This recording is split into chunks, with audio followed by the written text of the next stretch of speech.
Hi, Joe Reilly. I am the president of Joe Reilly and Associates. Many of you have seen my previous videos. I help people start up drug testing businesses, and I'm honored to have a guest today with me, Dr. Jonathan Baktari. Welcome. Thank you, Joe. Thanks for having me. It's great to have you to have a conversation about starting a drug testing business. I have a comprehensive consulting package that I offer to folks that want to get into this industry, and I help them so that they don't have to have the trial and error that we often have in starting a business. And when folks get my proposal for my consulting package, they often say, do you have any references? And I've got a good number of references, but I got one of my references right here live on this video. So it's such an honor to have you, Dr. Baktari. Thank you so much. Oh, Joe, thanks for having me. It's a big honor to be here too. So, a lot of the calls I get, Dr. Baktari, is people say, I want to learn how to collect urine for DOT. And the next question is, this way I can be in the business of selling drug testing. And so, as you know, and maybe you can expand on that, what you would tell someone who said that?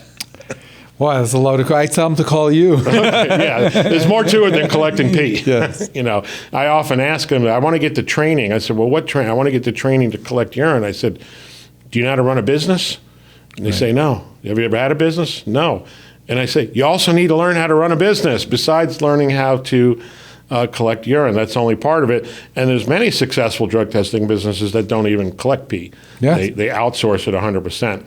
But it's interesting how I met Dr. Baktari, and he was already in business, already had several successful businesses. And in one of them, he was dabbling in drug testing, and he kind of wanted to really be a dominant player in the drug testing industry, which he has become. But Dr. Baktari, maybe you can talk a little bit about how we met and why we met, and what prompted you to. How did we get to where we are today? Yeah, that's of course it's been a while, and it's all been great.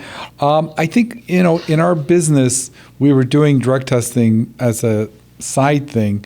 And it was clear from watching our staff and talking with everyone, we were doing it, but we weren't doing it at a high level. We weren't doing it super professionally. And it became clear that we had to elevate our game. Now, whenever I've looked at a business project to get into, the question is, where do you start? Do you just learn by trial and error, or do you get some resources, some help? Do you hire a consultant?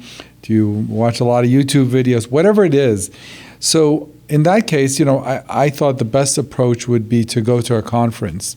So I had literally Googled nationwide drug testing conferences, and back then it was Dacia that popped up. And so I decided to go to the conference as the first step in understanding what it's going to take to get to that level. And great plan. Right. Great plan. Like sometimes you don't even know what it is you're looking for. So went to the conference, heard a lot of great speakers, met a lot of people, and I think there was a lot of breakout conferences meetings that you could attend. And one was, I think, the In and Out of drug testing, which Absolutely, I think you were giving. You were the lecturer for that, and I thought, well, that's a great place to start because you got to get the ABCs down. And I think having sat through your talk, it made me realize that just like flying a plane, you don't start with landing the plane, you start with taking off. And you got to know the ABCs of even taking off. So it just made sense to me to approach someone like you who is a dominant force, the Michael Jordan of the drug testing industry, and say, you know what, instead of me making all the mistakes that anyone would make starting the business, why don't you help me navigate those minefields and also educate us on what we're eventually going to have to learn one way or another. So you could either learn it the easy way or the hard way, and the hard way, may be at the cost of failing, right? Because if you make a fatal error when you're starting your business that you can't recover from, you plow through a bunch of cash or whatever you do, make the wrong moves, the wrong contracts, get the wrong vendors, the whole thing, and understanding who the players are in the industry, what minefields you have to navigate. So rather than try to do that by trial and error, it just kind of made sense to go to someone who lives and breathes it and not try to do it. And I think that's what we did. We started on a journey where we worked with you and we learned the industry. We started very slow. We didn't try to take over the world in a month or in a week, a year, whatever, and just understand, okay, what's the next step? What's the next step, both in starting the business, getting vendor relationships, marketing, all of it. And there's a lot to it. And, you went to a conference first, which when I get people into my program, I say, you're going to want to go to the drug testing industry conference. Yes. And they're like, well, that's 700 miles away from me. I'm like, you need to go to the drug testing industry conference because you meet the vendors and you meet the players and you learn. I learn something every day. I know you learn something every day about this particular industry. So, we've been on a good journey. I think it's over 10 years now. Yes. That conference was in Phoenix, Arizona, and you came to my course, and then you were latched on to me the rest of that conference. Put you in handcuffs. But we had some fun, and congratulations. You've had a successful business and continue to have a successful business in the drug testing industry. You've expanded quite a bit. And why do you think that happened? Why do you think you were successful? Honestly, because I listened to you, because I think a lot of people who, especially have had previous success, think that transfers into whatever they touch, right? So like I had a successful restaurant or a successful nightclub or a successful this. So whatever business I go into, I'm going to be the smartest guy in the room automatically, right?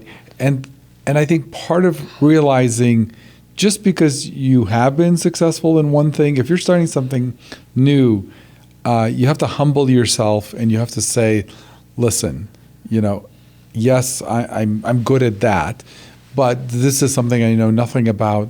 I'm going to go into a room, and instead of me showing them how much I know, I'm going to be quiet. As I've said in some of my podcasts, shut up and listen, okay? Because you're not there. Like when I met you, I'm not there to impress you with how much I know. I'm there to extract knowledge, information, strategy from you. Yeah. And so it's really this idea of not being the smartest guy in the room when you're in a new industry, just because you had prior success. Yeah, and one of the things that we try and teach people, if they don't know it already, is that listening skill of listening with intent to understand, not necessarily to reply. Right. And clarifying questions is okay.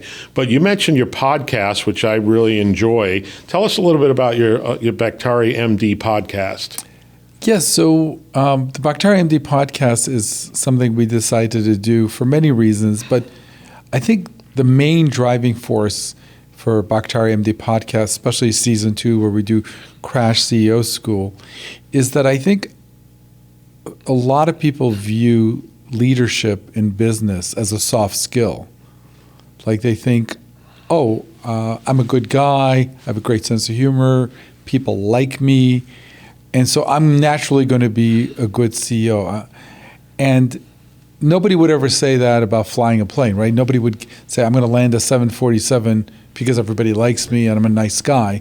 Right. No, the plane doesn't care that you're a nice guy. The plane only cares if you have the technical skills to land it. Yeah. And so if you view business leadership as something that you need to acquire, skills that you need to acquire, that don't necessarily care if you started the company or it was your idea or you put up the money, because who cares?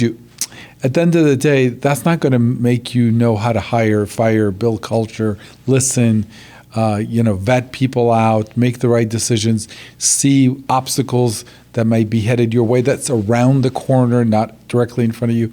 These are skill sets that I thought people need to get. Now, I've learned some of that stuff myself, thankfully, because of people like you and other mentors I've had.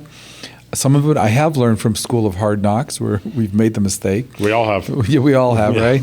But you want to minimize those Yep. and try to get as many from. So the question is there a format where you can pass some of those technical skills of being a leader, elevating your company or your organization to the next level that you can actually acquire? So it's not a soft skill.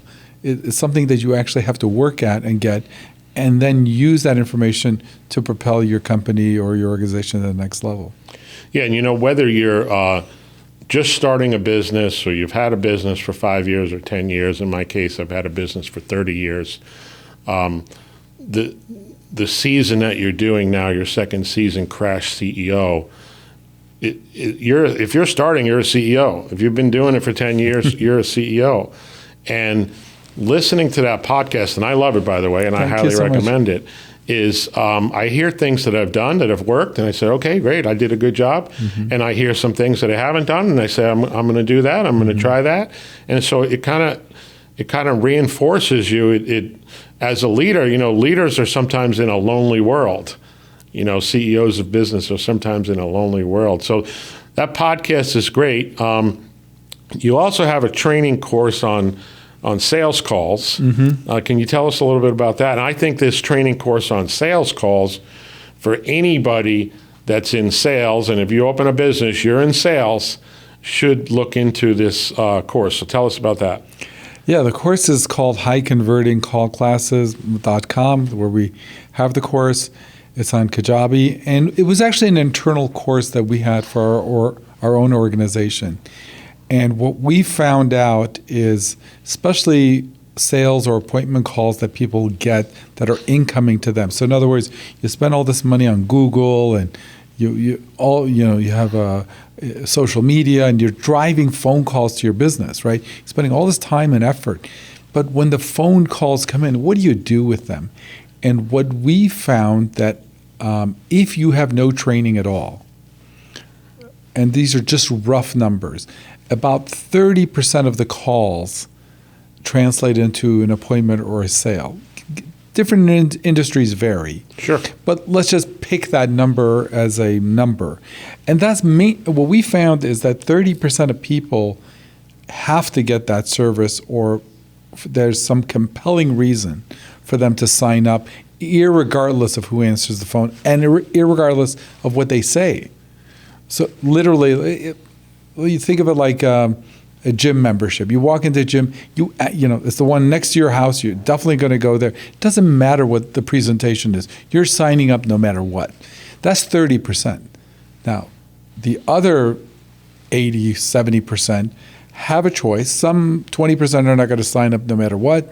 But there's a 50% group, give or take, that you control how they react. And one of the things that we have discovered, and I think most people who do understand, that people sign up or buy if they feel they've reached the right place, if they feel that this is the real deal, and has nothing to do necessarily even with the product. The product may be good, but if the person answering the phone doesn't give off this sense that you've reached the right place, we know we do this in our sleep, as I always say.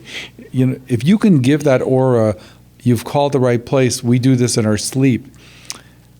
A lot of the other objections that people have, price objection, this objection, melt away. Because if you think about it in your own life, if you really feel you're talking to the person that can handle what you need, a lot of the normal objections. So when you start getting objections, it's partly because they feel like they haven't called, or they're not sure they've called the right place, or they're not convinced yet. So what we do in this training course is go through a real technical step-by-step, not to sell, but to convey that they've called the right place, that they're in good hands, that the person on the other phone actually cares about them, is actually interested in them, is interested in understanding what the issues they have are.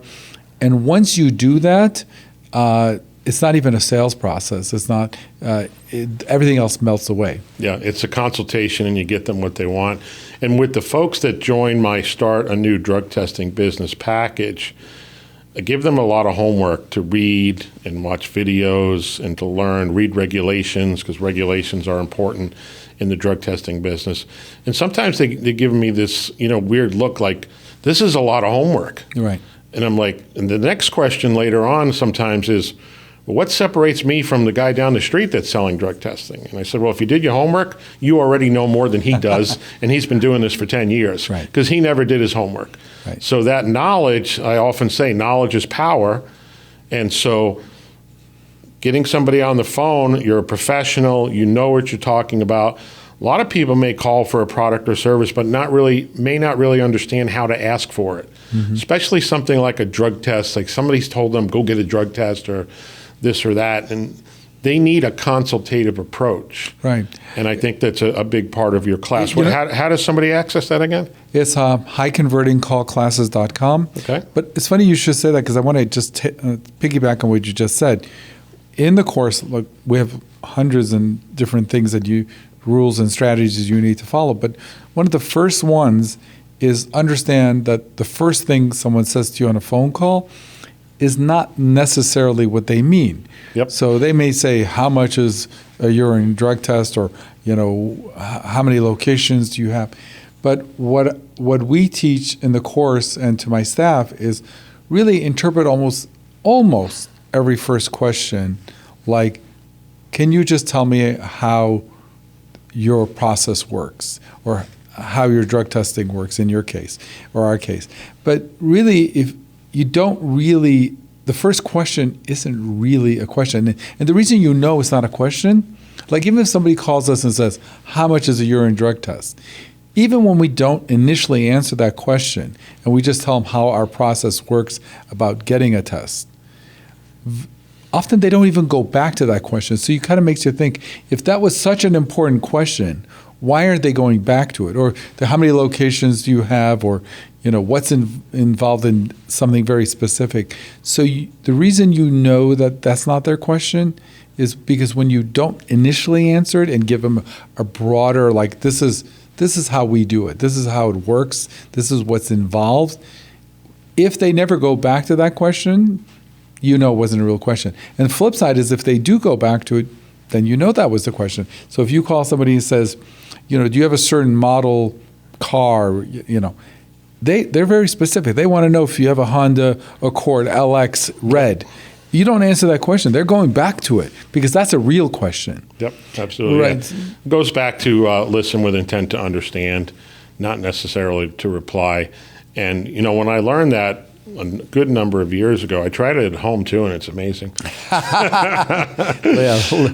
It is really amazing. So that explains your long marriage. 25 years. There you go. Yeah. There you go. So I'm so glad that you've had a successful business. I'm glad that I was able to be a part of that. Yeah. I appreciate when folks that are thinking about retaining me, that you'll be kind enough to give them a reference. And we have the Start a Drug Testing Business. We call it the Platinum Package. It's very comprehensive, 80 hours of homework. Wow. Yeah. We do 10 hours of webinars with me, and then 2 days live with me in a conference room. It's kind of like you said when I was coming out to visit you here, that we got this new endeavor, and we got to go in a room and lock the door, and we got to work it out. Right. So this is what I do with people that are starting up a drug testing business. It's what we did way back when you first wanted to get going, when I flew out here and so forth. And I hope people take advantage of it and realize that the upfront investment in learning everything from you is going to pay dividends down the road, because you're not going to be there when a big corporate account potentially calls them up and starts peppering them with questions. And but if they answer it like they do it in their sleep, right? If some big account calls them and mentions a term that they don't immediately can't respond to, big corporate people can spot someone who's new, or they know the fake. Yeah, they know. So my recommendation is really the upfront investment in your consulting and education is key, because there will come a time when that information could be the difference between landing something big and not. So Yeah, and the knowledge is so important, because even if they throw a question at you that maybe you're not 100% sure, but you're giving other really good professional answers and knowledge, you can also say, by the way, that one other question, I'm going to get back to you right away on that. Right. And they could hang up the phone. What would they do? Right. And they're going to call someone They're going to else. call me. Yeah. And I'm going to help them walk them through that question. So again, Dr. Baktari, it's so nice to have you here. Again, I'm Joe Reilly with JoeReillyAssociates.com. If you like this video, please hit like, please subscribe. My contact information is on the screen. I'd love to talk to you. I have a free report you can get on my website that's 13 pages of what you're getting into. You got to read that before you even call me, really, and have a discussion. And it's www.joereilly.com. Everybody have a great day. Thank you again, Dr. Baktari. Thanks for having me. You got it.